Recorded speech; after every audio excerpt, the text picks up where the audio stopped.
കഥാകൃത്തായ GR ഇന്ദുഗോപന്റെ പുസ്തകമായ Vilayath ബുദ്ധയുടെ ഇതിവൃത്തം ചന്ദനമോഷണമാണ്. തിരുവനന്തപുരം നഗരത്തിലും ഒരു ചന്ദനമോഷണം നടന്നിരിക്കുന്നു. കെൽട്രോൺ വളപ്പിലാണ്. മൺവളയിലുള്ള കെൽട്രോണിൻ്റെ കെട്ടിടം.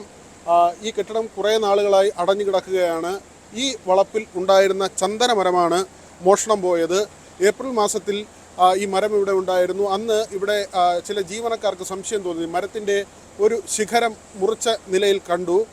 പിന്നീട് ദിവസങ്ങൾക്ക് ശേഷം മെയ് 1 ഈ മോഷണം നടന്നുവെന്നാണ് കരുതുന്നത്. ആ തീയതി വ്യക്തമായി ഇനി പരിശോധിക്കേണ്ടതുണ്ട്. ഏതായിരുന്നാലും ദിവസങ്ങൾ കഴിഞ്ഞപ്പോൾ മൂടോടെ ആ മരം മുറിച്ച് മാറ്റിയിരിക്കുന്നു. ഏതാണ്ട് ഒരു ഇലക്ട്രിക് പോസ്റ്റിൻ്റെ ഉയരമുണ്ടായിരുന്ന മരമെന്നാണ് വ്യക്തമാകുന്നത്. ആ തരത്തിലുള്ള വിവരമാണ് പുറത്തു വരുന്നത്. അങ്ങനെയെങ്കിൽ സാമാന്യം വില കിട്ടുന്ന ഒരു മരമാണ്.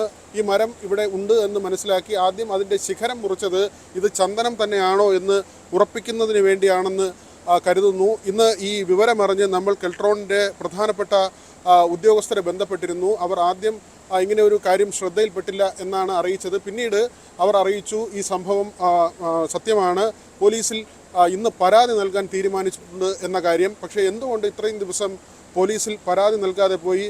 ഇത് സംബന്ധിച്ച് ജീവനക്കാർ വിവരം നൽകിയിട്ടും എന്തുകൊണ്ടാണ് ഈ ഒരു വിവരം നൽകാതെ പോയത് എന്ന കാര്യം പല ചോദ്യങ്ങളും സംശയങ്ങളും ഉളവാക്കുന്നുണ്ട്. ഏതായിരുന്നാലും ഈ ഒരു കാര്യം ശ്രദ്ധയിൽപ്പെടുത്തിയതിന് പിന്നാലെയാണ് ഇപ്പോൾ പോലീസിൽ പരാതി നൽകാനുള്ള തീരുമാനം.